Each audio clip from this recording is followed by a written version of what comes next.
खासकर दा गानन शायरी में तुमना सिकिचीन शायर कलमकार सेना उस्ताद ज़वाहिर आदिल ना आवाज़ फानी गुलूकार गवर खान सेना मिन्नतवार बाज़ ज़वाहिर आदिल ना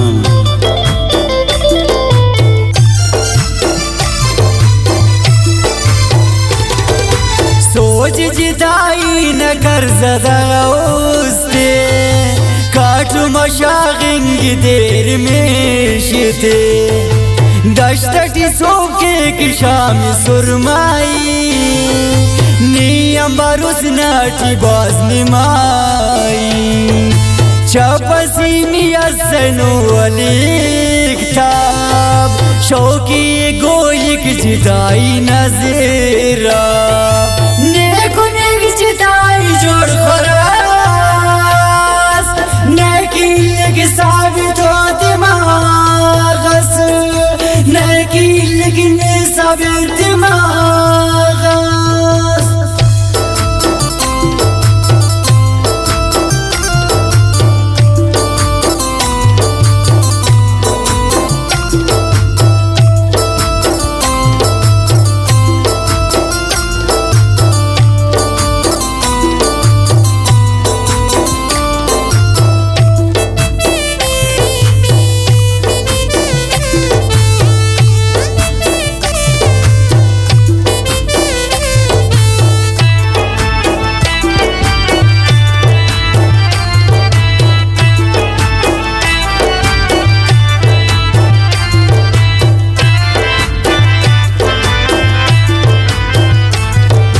दर्द खंदन किसाबे बावारी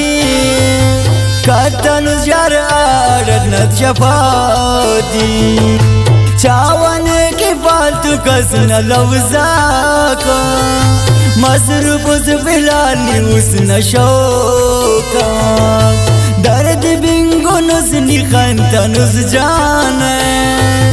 तमिक समाइश का न मैदान मासूम सारा मनी जमीन उस कुंदनी झटकाती पे सखड़ी के उस कुंदनी झटकाती पे सखड़ी के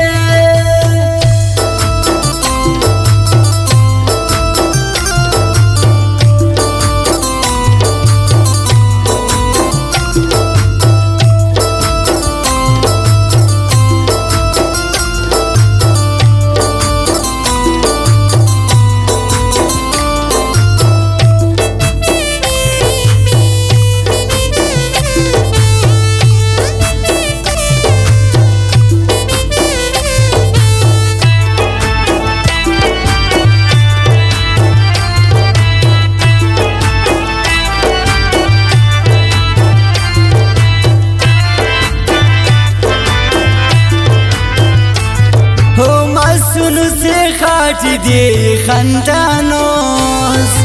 मेरे खुशी तो चढ़ा बिशखिंदाओस सोच कर दर्दांती नानी यादे ले